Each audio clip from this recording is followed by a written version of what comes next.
Gente, vamos para a política. A política só é sujo porque quem está lá é sujo.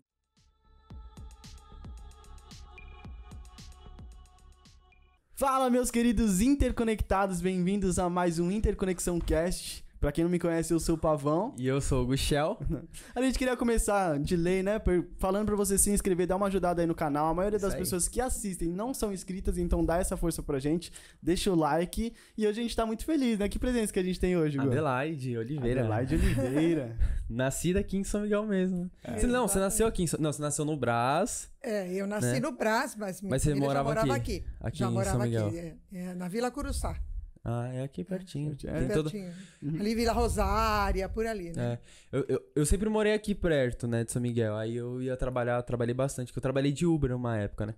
Aí com a gasolina... Então uma coisa que eu queria perguntar, por que a gasolina tá tão cara, né? Mas antes disso, se apresenta pro pessoal te conhecer, pro pessoal que não conhece, por favor. Bom, eu sou Adelaide. Eu hoje estou no MBL, com muito orgulho.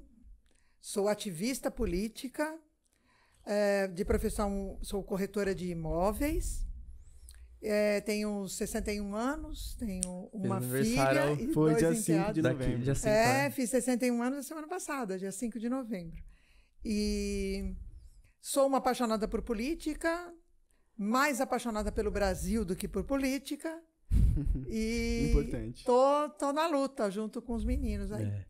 E é legal, eu assisto o MBL faz tempo, né? Assim, antes de 2019 que começou a questão da política em si. Porque hoje eu vejo que tá mais à tona isso, né? Eu não sei se é porque eu era muito novo e agora que eu tô tendo mais percepção disso. Mas eu vejo minha bolha social as pessoas falando mais sobre política. E não é, né? Porque também tem a questão tem aqueles ditado popular que as pessoas falam, política, religião, essas coisas não se discute. E eu acho que o fato de você não discutir isso é um problema. É o que piora. Realmente. É que, na verdade, assim, durante muitos anos, a política era meio proibida, né?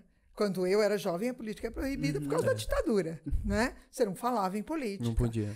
Quando veio a democratização, as pessoas estavam habituadas a não discutir política.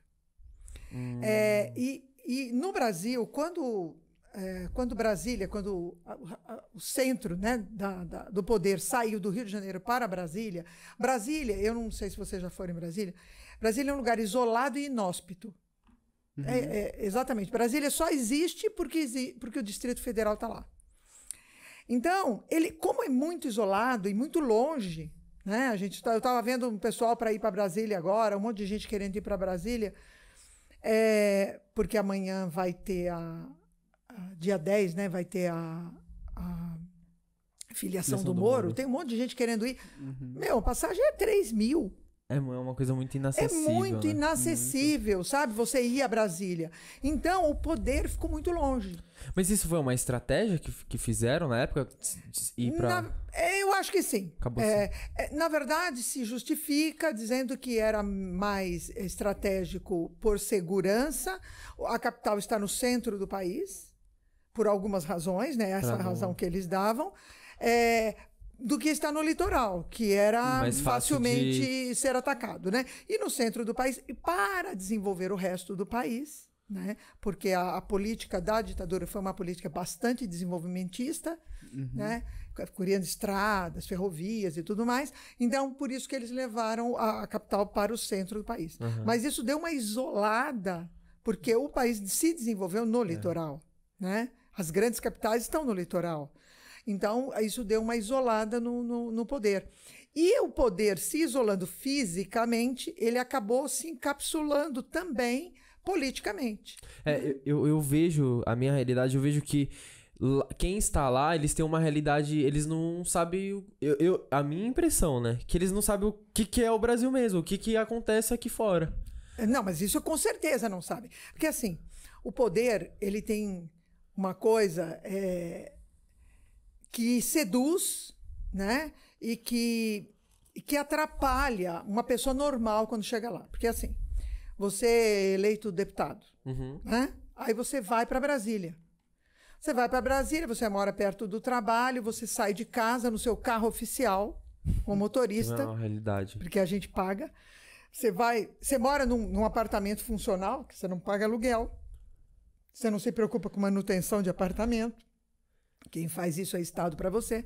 Aí você pega o seu carro oficial, vai para o seu gabinete, lá no seu gabinete tem 30 pessoas para te servir. E essas pessoas, para manterem o emprego, eles olham para você todo dia e falam, nossa, Michel, como você é bonito. Nossa, como você fala bem. E eles ficam o dia inteiro falando isso para você. No final do segundo ano, você saiu da Terra. Já era. Você não é mais uma pessoa. É o que mais acontece, né? Eu vejo muito isso. Às vezes, pessoas boas acabam entrando nessa bolha porque não se protegem. Você vai, por exemplo, Kim Kataguiri. Kim Kataguiri não aceitou o carro oficial. Ele anda de Uber, porque ele não tem carro também. Não dirige. E mora num AP que ele divide com 2 assessores. 2 assessores. Lá em Brasília. Lá em Brasília. Ah, ele Então, mesmo paga do... Ele mesmo paga do bolso dele, ué. O salário é bom. É isso que eu fico pensando. O salário é de 30 pau. Então, quer dizer, não dá pra você fazer... Não... Dá pra você fazer tudo isso. Imagina, você... eu preciso guardar meu salário, porque ele é muito pouco. Então, eu preciso de casa, comida, roupa lavada e mais o salário. Coisa doida, né? Meu, com 2 mil a gente aqui tem que se virar. E olhe lá 2 mil, né? 2 contos a gente se vira aqui, não é? Na vida normal. Então... uma das coisas que te deixa, que, por exemplo, deixa o Kim fora dessa bolha louca que tem em Brasília, é o fato dele não aceitar esses privilégios. Porque esses privilégios levam a pessoa a sair do mundo real e começar a viver no imaginário. No final de 2 anos, ele já não sabe o preço do pão, da carne, ele não sabe o preço de nada, porque ele não paga. Entende? Não é assim, o cara é sem vergonha. Tem um monte de ladrão. Tem um monte. Mas não é assim, não é a maioria. A maioria saiu do chão porque parou de ter contato com a realidade. Com a realidade, né? Ele parou de vir aqui em São Miguel Paulista, sentar num bar e pagar a própria comida. E viver, você entendeu? E quando vem só pra pedir, né? Algumas voto, né? No caso. Quando vem, passa por aqui no seu carro oficial, pedindo voto. Ou você entendeu? fazendo algo que... Aí, de vez em quando, ele come uma coxinha com nojo. Né, num bar. Um pastel. Né, que é o tradicional. Ele come uma coxinha, um pastel num bar, toma aquele café no copo, depois aquele pingado no copo, né? E eu vi que, falando nisso, foi ontem que não teve nenhuma morte em São Paulo, foi dia 8, né? Ontem, muita comemoração. Quem não se vacinou ainda, vacine-se. Tem que se vacinar. Tem muitas pessoas que acabou... Por essa onda que veio agora em 2019, 2020, né? Vamos falar bolsonarismo. Acabou indo pela uma ideia de ser anti-vacina, né? Que é o Brasil que toma... Quantas vezes você tomou vacina? Quantas vezes na hora que você estava tomando vacina você perguntou quem é o fabricante? Nunca. Ou você sempre tomou a vacina porque a Anvisa aprovava e tinha no posto de saúde. E hoje as pessoas ficaram loucas. Hoje o resultado a vacina funciona. Provou. Provou. E o que acontece com as pessoas que fizeram propaganda de remédios? Não acontece nada? Não é incriminada? Então, hoje já tem uma CPI aqui na Câmara sobre a Prevent Senior, que foi um dos casos mais graves, né? Eu fiquei sabendo. Eu sou associada à Prevent Senior, né? Tenho o plano de saúde Prevent. E ele é um plano bom, viu? É um plano bom mesmo. É barato, atende muito bem, etc. Mas os caras caíram nessa do negacionismo, da cloroquina e tudo mais. Eu tive Covid o ano passado, na eleição, no final, né? No final da eleição. Na última semana da campanha. E eu cheguei lá na Prevent, eles me deram um kit Covid, um saquinho assim, com um monte de remédio dentro, né? Eu não tomei nada, o saquinho tá em casa até hoje, não tomei nada. E foi um investimento gasto em um remédio que não tinha nenhuma comprovação. Fala a verdade, tinha comprovação científica que não funcionava, né? Aí no meio do processo se comprovou que não funcionava e ainda assim eles continuaram, né? E um dos problemas é o repasse de um WhatsApp. Tem muitas pessoas, principalmente os pessoal na faixa etária de 30 a 40 anos, eles repassa muita informação e um influencia o outro, né? Porque você é seu conhecido, ele tá te passando a informação, então você vai confiar naquela pessoa. Tem muita. O tio de uma amiga foi muito engraçado. Ele passou uma notícia assim absurda, sabe? Aí eu voltei para essa minha amiga, eu falei, querida, esse negócio é muito absurdo. Aí ela falou, não, eu sei, mas foi o meu tio que me passou, eu passei aqui para vocês verem que absurdo que eles estão divulgando, né? Eu falei, pô, fala com o seu tio, diz para ele que isso é... repassa. Aí ela foi falar com o tio. E ela disse que conversou com o tio, falou, tio, o senhor acredita nisso? Ele falou, eu acho que isso é mentira. Tá bom, tio, se você acha que é mentira, por que você passou? Mas o moço pediu para passar. A pessoa no vídeo falava, compartilhe esse vídeo. Ele compartilhava sem acreditar, só porque alguém pediu, sabe? É muito complicado.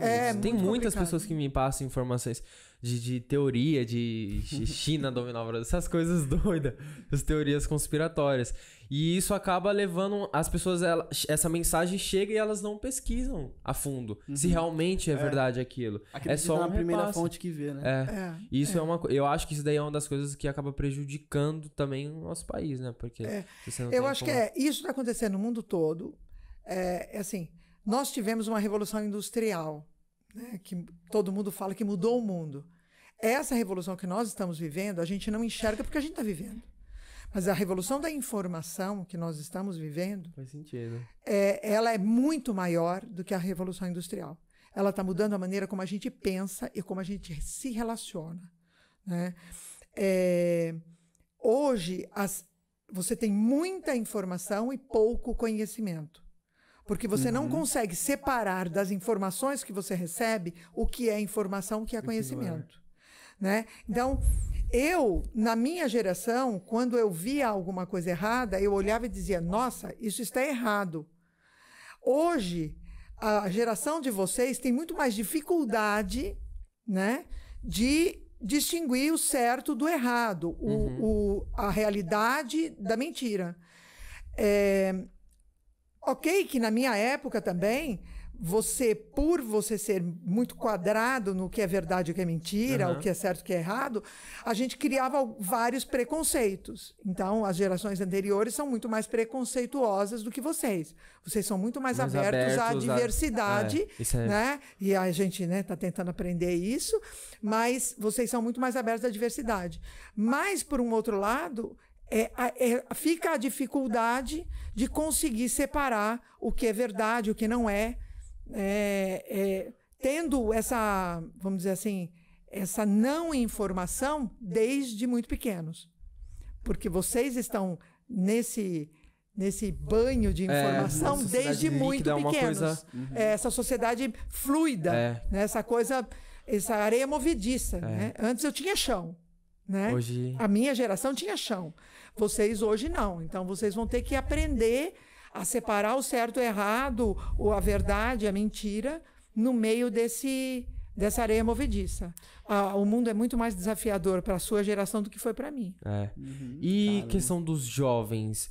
Hoje, eu creio que a política, ela, querendo ou não, ela vai depender dos jovens que estão vindo agora, né? Sim. Então, tanto é que tem pessoas entrando em contato que é da área da política, entrando em contato com a gente justamente por causa disso. Sim. Porque a gente tem um contato com jovens e eles querem passar de alguma certa forma uma informação para os jovens, né? E eu particularmente, eu sempre briguei por política. Eu sou um cara muito chato. Eu sou aquele cara que... discutia tudo, mas eu não sou o cara que discute querendo impor. Ele questiona. Eu questiono, eu quero entender o porquê que você acha que é assim que funciona. É o melhor caminho. E aí ele irrita, porque as pessoas não sabem e ainda mais. E é o que eu falo. Há muitas pessoas, eu vejo que elas levam muito a política como uma paixão, é como se fosse um time de futebol. Eu vou defender, mas fanático, você não raciocina se realmente é verdade. Eu lembro que quando eu discutia com as pessoas, até pessoas mais velhas discutiam assim no sentido de questionar, conversar. Eu falava algum fato que aconteceu e aquela pessoa, quando aquele fato fazia muito sentido pra ela, ela não admitia, ela criava alguma outra coisa. Por exemplo, falava, não sei o quê, olha que o Bolsonaro fez, não sei o quê. A pessoa, mas o Dória, o Dória é culpa do Dória, porque, sabe, sempre terceirizando, nunca aceitando. Justificado, tentando procurar quem que era o pior. Não era o meu, é o seu que é pior, mas o meu pode errar, mas não tanto quanto o seu. E as pessoas não entendem que a minha intenção não é quem é o fato. Isso daí é um fato, não é minha opinião. Eu queria que fosse minha opinião, mas isso é uma realidade, é uma coisa que aconteceu. E eu sempre questionei as pessoas e eu acho que isso acaba tocando muito na ferida delas. E E muitas pessoas param de falar comigo. Mas eu não sou mal educado, eu não tento impor. Eu converso numa boa. Mas por quê? É assim, a verdade incomoda. Todo mundo que carrega a verdade precisa aprender que você não vai agradar a todo mundo. Quando você diz verdades, você incomoda muita gente.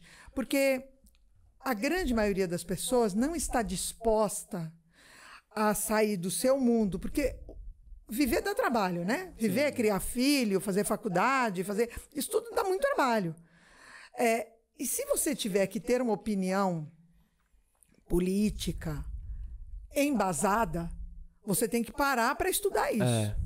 Você entendeu? Você vai ter mais trabalho, né? Então, a grande maioria das pessoas, às vezes por acomodação, às vezes porque não está mesmo. Um cara que estuda e trabalha hoje e tem família, desculpa, não dá para ele estudar política. Não dá para... cada vez que... tem uma lei agora que limita o Ministério Público, juízes e policiais de... Como tentaram passar, né? De concorrer. Pô, quem é que vai ler essa lei? Saber para poder ter opinião.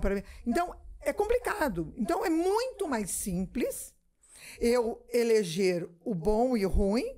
E tudo que o bom, para mim, tudo que o meu cara fizer é certo, tudo que o outro fizer é errado. É mais fácil, porque eu não preciso embasar a minha decisão.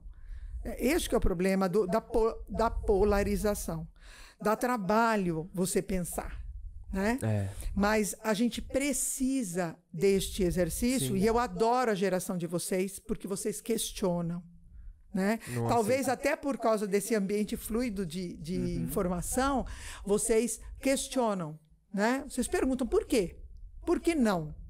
Né? Eu acho que é a nossa geração. Eu acho que a geração de vocês... A minha geração é a geração do sim, senhor.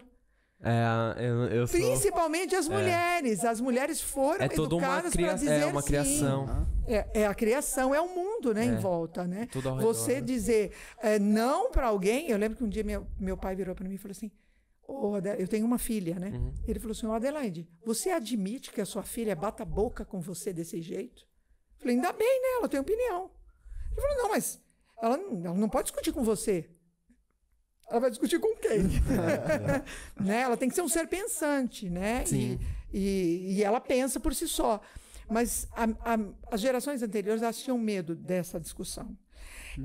E uma coisa que eu acho que a gente fez nesses últimos anos, nesses últimos 7 anos, o mundo mudou depois de 2003. Depois de 2013, né?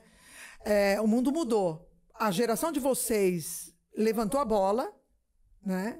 E muita gente da minha geração pegou essa bola para brigar. Eu lembro que em 2013 os jovens foram para as ruas e muitas vezes você conversava com os jovens, eles não sabiam por que eles estavam ali. Eles sabiam que existia uma insatisfação enorme, né? E o grande sentimento qual era? Esses caras que estão tomando decisões não me representam. Não representam. Por que eles estão tomando decisões se eles não me representam? Então, as marchas de 2013 não foi pelos 20 centavos. As marchas foi por este sentimento. Eles não me representam. Por quê? Porque eu não sabia o que eles estavam fazendo, como eles estavam fazendo e de onde eles tiravam as decisões que afetavam a minha vida. Né? E aí, veio 2014 em diante, veio a revolução da internet, as mídias sociais, o WhatsApp. E nós começamos a ir para a rua e a questionar, né? E eu lembro que a gente começou, o Vem Pra Rua começou com o primeiro mapa, que a gente chamava de mapa do impeachment, que era um lugar onde você entrava, tinha lá todos os deputados, e você sabia a vida do cara ali, né? Não sei se vocês lembram do mapa do impeachment, foi o primeiro mapa que se fez. E aí você clicava no sinalzinho do Facebook, você entrava no Facebook do cara. E lá você falava o que você queria para ele. Então, você lembra disso? Aí, o mapa do impeachment. De repente, as pessoas falando, caramba, dá para falar com os deputados. E aquilo se tornou uma coisa tão normal, né, que todos nós, né, começamos a instigar isso, a trabalhar isso, né? Todos os movimentos começaram a trabalhar isso, e aí ficou normal. O cara deixou de ser Vossa Excelência, num lugar que eu não conhecia, para ser um cara ao alcance da minha voz. E isso mudou tudo. Eu digo sempre o seguinte: se os movimentos de 2014, 15, 16 não derem em nada, e ainda que destruam tudo que a gente fez, tem uma coisa que eles não vão destruir. Nós conseguimos fazer com que o cidadão comum conseguisse enxergar o seu eleito e o eleitor pudesse cobrar dele. Hoje é normal. Todo mundo fala, não, peraí, aquele cara veio pedir voto, eu votei nele, e agora, o que ele está fazendo? Entra lá, entra no Face, entra no Insta, entra no YouTube do cara e fala, deixa eu ver o que ele está fazendo. E se ele estiver fazendo errado, você vai lá e mete a boca. Mas sabe uma coisa que eu acho que atrapalha? Eu lembro que teve um tempo atrás que eles queriam passar... Era PEC da impunidade? Era isso? É. E aí eu lembro que você conseguia chegar e se comunicar. Eu lembro que eu entrei num grupo lá e passou os contatos de vários. Eu te dei uma chinelada em todos, tá ligado?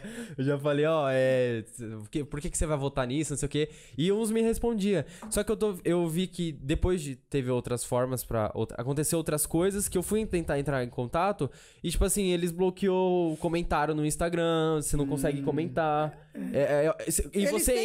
Eles têm tentado se blindar. E você entra, só tem pessoas elogiando, não tem uma pessoa criticando. Eles fazem algo... Eu não sei como que eles fazem isso. Eles começam a banir todo mundo que fala mal. Entendeu? E aí você não consegue questionar ele, você não consegue... Ao meu ver, eu não conseguia mais entrar em contato com eles da mesma forma que eu consegui, né? Foi na época ali do Danilo assim, Gentili. Quando você... Isso em qualquer lugar. Quando você... sei lá, a polícia começa a investigar um tipo de crime, né? E começa a investigar e aprender um tipo de crime. Rouba banco, por exemplo. Ele começa a trabalhar. Os caras que são os ladrões de banco falam, puta, tá difícil, né, roubar banco. Eu acho que agora eu vou sequestrar. Eles vão... Não, teve aqui em São Paulo uma onda de sequestros. Aí eles montaram uma polícia especializada em sequestro, acabou com o sequestro.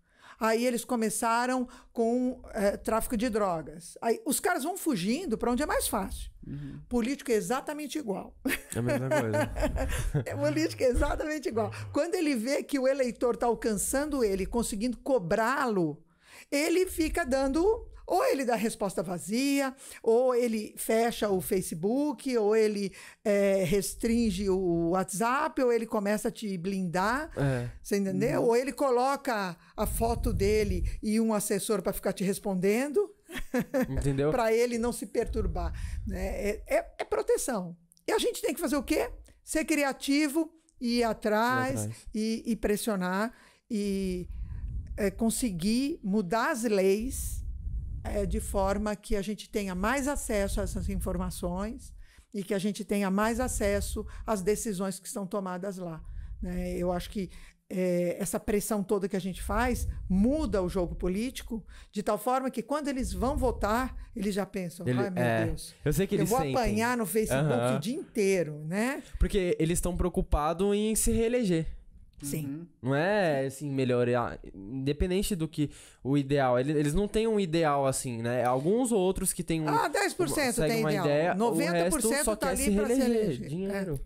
E aí você pressiona ele não tem como. E agora o nosso trabalho no MBL, inclusive com a academia, é o quê? É formar a juventude para tomar o poder. Mas tomar como? Sendo eleitos. Vocês precisam se candidatar, viu, jovens? Vocês precisam se preparar a se candidatar a vereador, você entendeu? A ser um líder comunitário, a participar na Câmara, a participar no seu bairro do CONSEG, que é o Conselho de Segurança. Então, vocês precisam se infiltrar no poder. Porque só fazendo isso é que a gente vai conseguir... mudar as coisas do jeito que estão e colocar o pensamento de vocês, as necessidades de vocês na pauta. Só tem esse caminho. A Academia MBL, para quem não sabe, foi criada justamente com esse intuito de atingir os jovens e tem toda uma estrutura de aulas, né? Você aprende sobre... Inclusive a Adelaide, ela dá aula de liderança, correto? O Gu é um alunozinho. Eu aprendi muito. É muito legal. Isso é muito legal. Então, a gente precisa agir na sociedade, né? E hoje, com a internet, gente, não dá trabalho. Não dá trabalho. Né? Dá para montar grupos de WhatsApp, discutir um pouco, Sim. pelo menos uma vez por semana, discutir política, tá por dentro. Porque, assim, se dizia há muitos anos atrás, né?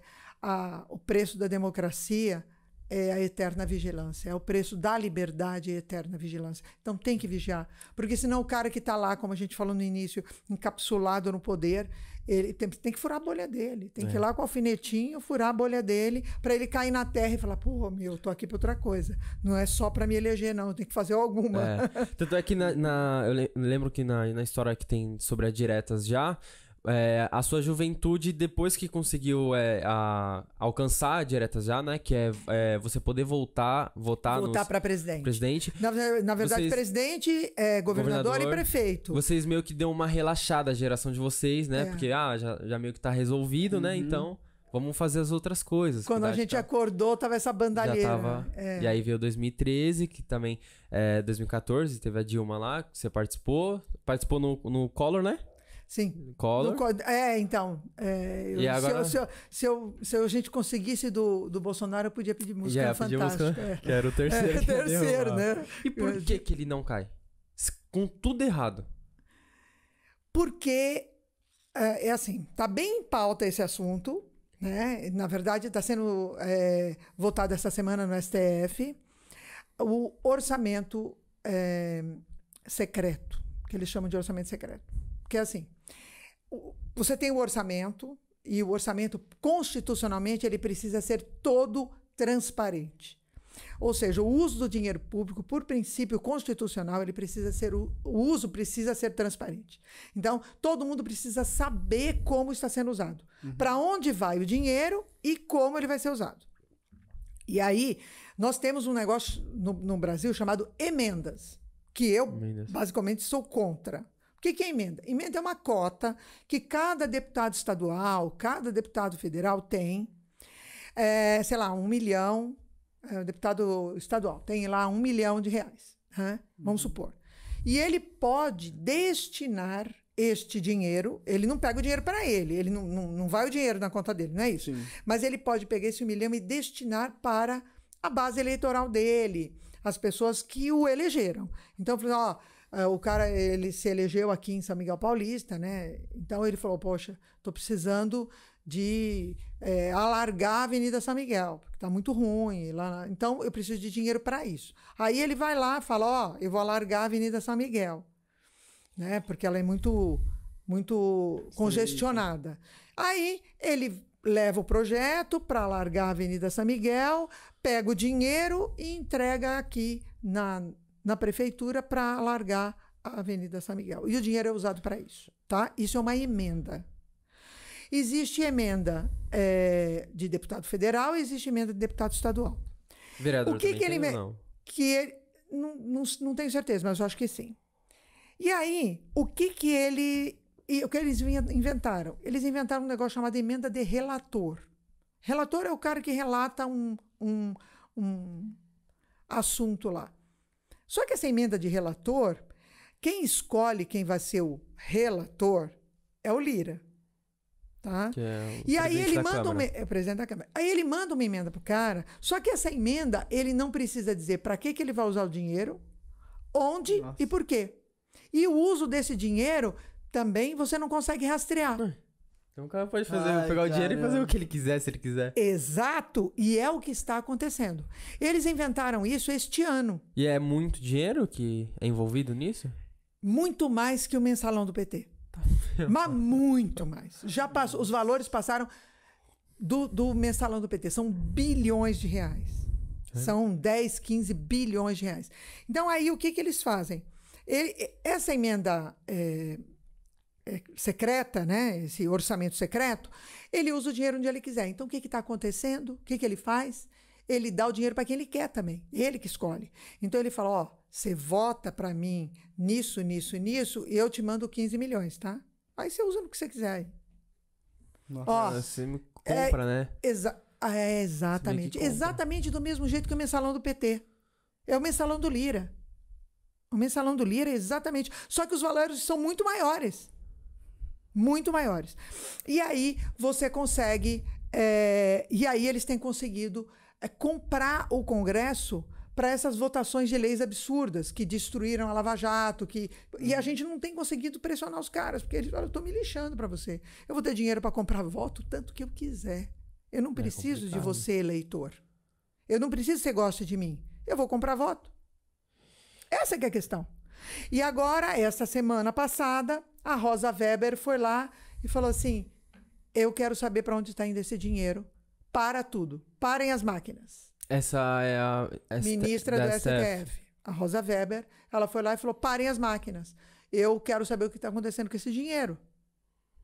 E tá certo, porque é um problema constitucional. STF cuida de problemas constitucionais. Está escrito na Constituição que eu tenho o direito de saber para onde vai o dinheiro. Que história é essa de orçamento secreto?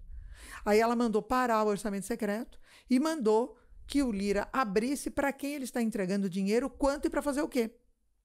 Você imagina, caiu uma bomba na cabeça do Lira. Faz uns 4 dias que ele não dorme, né? Porque ele passou um monte de cheque sem fundo, porque ele não pagou ainda os caras que ele comprou. Ele tinha empenhado o dinheiro, mas não saiu o dinheiro para ele pagar. Então, ele mandou um monte de cheque sem fundo e não tem mais talão de cheque. E agora tem a PEC do calote, a PEC dos precatórios, que ele teria que votar, que ele estava dando 15 milhões. Presta atenção. 15 milhões é um prêmio da Mega Sena para cada um que votasse a favor da PEC dos precatórios. Para cada um. Nossa. Para cada um. E ele uma Mega Sena para cada um. Você entendeu? Nossa. E a gente aqui? E nós aqui ralando, nem carne comendo direito. Exato. Nem carne comendo, literalmente. Não, tem gente passando fome na rua. O cara tá ganhando 15 milhões para fazer um voto.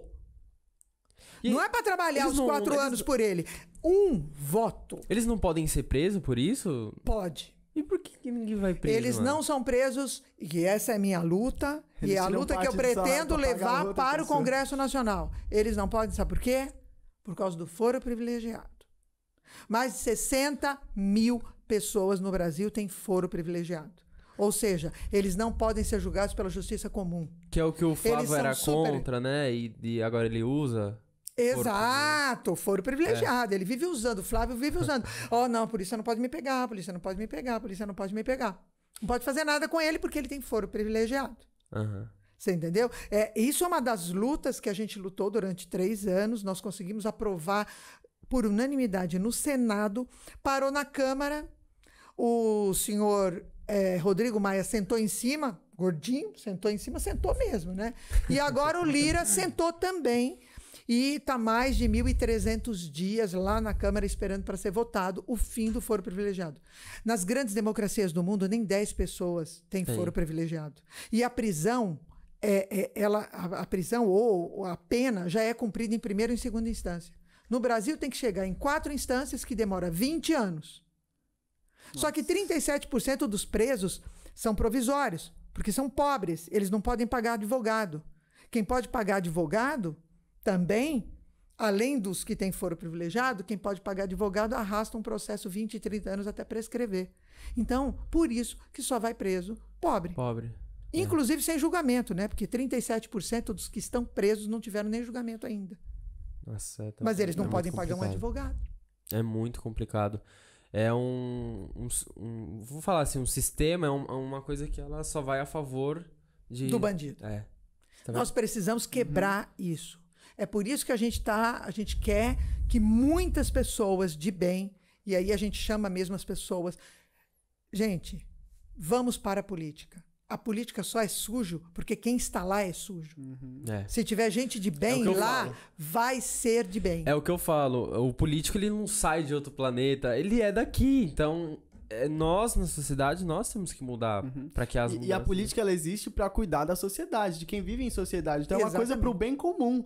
É você lutar pelos seus direitos, simplesmente, basicamente. É porque política, eu acho que, não sei se mistifica algo para alguém pelo peso da palavra, mas é nada mais do que a gente colocar alguém para cuidar da gente. Só que eles não fazem isso de forma correta. A sociedade foi criada para isso. A sociedade foi criada para que juntos nós pudéssemos nos proteger. né? Os mais fortes proteger os mais fracos para que a sociedade possa progredir, né? E todos trabalhando juntos para o bem comum. Este é o sentido. Lá nas cavernas a gente começou a se reunir para isso, Sim. né? E hoje o que a gente tem na sociedade é que quem deveria cuidar do público é aquilo que é de todo mundo, né? Quem deveria cuidar do público, hoje só pensa em si mesmo. E o meu marido fala uma coisa que eu acho que é bem certa, sabe? As pessoas, quem está no poder são os que amam o poder e os que têm sede de poder. E esse normalmente não é o cara legal. Não é um cara... Não é um cara legal. Então, os homens e mulheres de bem precisam ter sede de poder. Não pelo poder, mas para poder fazer alguma coisa por essa sociedade. Você ter voz para lutar pelo que você acredita. Exatamente. Bom, por conta do horário, ele vai trabalhar e você também tem compromisso, né? Tá. Mas foi um papo legal. Foi. A porta fica aberta sempre que você quiser voltar, tá, Adelaide? Com certeza, e precisa. Pra gente ter eu não esse falei papo nem e abordar 1% do que eu queria conversar com você. Você quer continuar? Enquanto Não sei, tá tudo bem pra você, ou questão do horário? Que horas são? São 10h12. 10h12. Mais exato. Tá apertado. Tá apertado? Tá Então, apertado. tá bom, a gente finaliza Tá. aqui, qualquer dia. E marcamos outra Opa, sem problema sim. nenhum. Tem muita coisa para falar sobre polícia, sobre combate à corrupção. Sim, corrupção. Que a gente precisa muito trabalhar sobre isso, Eu né? queria saber que se Fortalecer. explicar o que é plano diretor, essas coisas tudo, eu queria que as pessoas... Sim. O que um vice faz, eu Sim. perguntei pro Google. A Você foi gente não vice sabe do o que um Arthur, vice né? faz. Aham, Porque Vice-presidente... Não, presidente. Sim, Vice-presidente. de um vice-presidente também eu não sei o que ele faz. Então, Então, todas essas coisas... Ele dá apoio, né? As pessoas que assistem nós, ela tinha essas dúvidas, né? Só que aí a correria... Sim. Tá bom, Fica mas pra vamos marcar próxima. outras vezes. Vamos marcar com pautas específicas. Vai ser A legal. gente marca um dia para falar de plano diretor, depois marca um dia para Isso. falar A gente faz uma do combate. temporada, uma Fazemos playlist uma dela. temporada. É muito legal. Dela não, de política, né? Sim. Ótimo. Falamos É sim, muito temos muita interessante. coisa para falar no âmbito estadual, aí a campanha do Arthur, o nosso projeto para o estado de São Paulo, que também é muito importante, as pessoas precisam entender isso. Então, estou à disposição, vamos marcar por temas, porque é muita coisa para falar e eu sou faladeira, sabe? Plano locomotiva também tem. Isso, locomotiva. O dinheiro lá, o repasse, como que é o nome? Que vai sair de São Mensal. Paulo. Pacto Federativo. Pacto Federativo é uma Não, coisa é uma muito... vergonha o Pacto Federativo. É uma coisa muito importante. de Nós se somos fazer. espoliados. Espoliados. De cada R$11 que se recolhe em impostos federais aqui em São Paulo, de cada R$11, volta R$1 para o estado de São Paulo. Os outros 10, some. A gente faz o trabalho de casa. A e- gente rala. Trabalha em mais que o dobro, né? Exatamente. Paulista realmente trabalha. E não é assim, não é que a gente não quer ajudar o Brasil. A gente quer, mas não com 90%, você entendeu? A gente pode ajudar o Brasil com 70%. Deixa 30 aqui, né? ó, já Tava bom demais. tem muita coisa pra gente falar. Tem, Mas tem é muita isso, coisa né? pra falar. Conta do horário apertado. Muito obrigado, pessoal. Não se esqueça de se inscrever. Deixa a sua rede social para as pessoas que estiverem assistindo. A minha rede social, me siga, é @AdOliveiraBR.